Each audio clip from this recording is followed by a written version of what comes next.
In two recent by-elections in Quebec, hidden behind the headlines of victories for the Parti Québécois was another story. Coming in second place was not one of the province's most dominant parties, it was Quebec's Conservative Party, and those results were not necessarily a surprise. Le Parti conservateur du Québec is now ahead of the CEQ and Québec Solidaire, according to a recent province-wide poll that suggests they might be able to win some seats at the National Assembly in the next election, quite a rise for a party on the margins of Quebec politics just a few years ago. The Conservative Party of Quebec, as we know it today, was founded in 2009. It had a slow start, getting 0.2 and 0.39% of votes in the 2012 and 2014 elections. But in the 2022 election, something shifted, and the party reached almost 13%. The leader then, and still leader today, is Éric Duhem. His Conservatives got 26% of vote in the recent Chicoutimi by-election, with candidate Catherine Morissette, a former mayor, city councillor, and hair salon owner.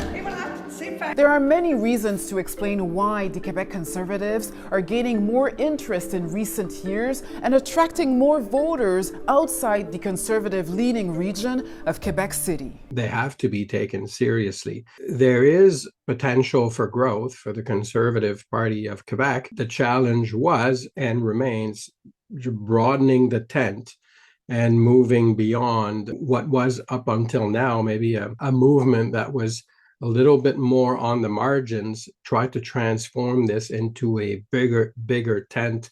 Offering one explanation for the party's rise is Héloïse Coulombe, a conservative candidate in the last election. Only 22 years old, she will run again in 2026 in Charlebourg. She says conservative economic ideas have gained traction across Canada in recent years, and that's had an effect here in Quebec. More people got exposed to conservatism and had the opportunity to see whether it resonates with them or not.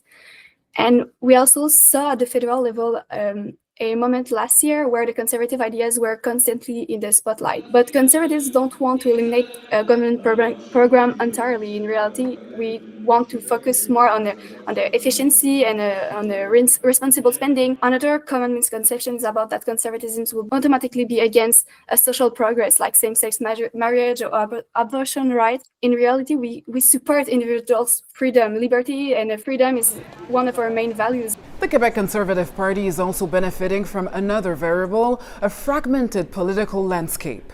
People who voted for the CAQ before, who are disgruntled, they are right-of-center voters, and they are not happy with the CEQ under François Legault. We'll see whether the new leader, when they have a new leader, it's likely it will be Christine Fréchette, whether she will be able to turn things around and maybe bring back some of these conservative voters. Duhem hopes the party's ideas and a possible referendum will motivate more people to join his ranks. I'm telling Anglo-Quebecers that they should join us as well, because this is the battle that is going on, and if we want to stop the Parti Québécois and its referendum, there needs to be even more support for the Conservatives, and I'm asking the Anglo-Quebecers who are still faithful to the Liberals to join us ASAP.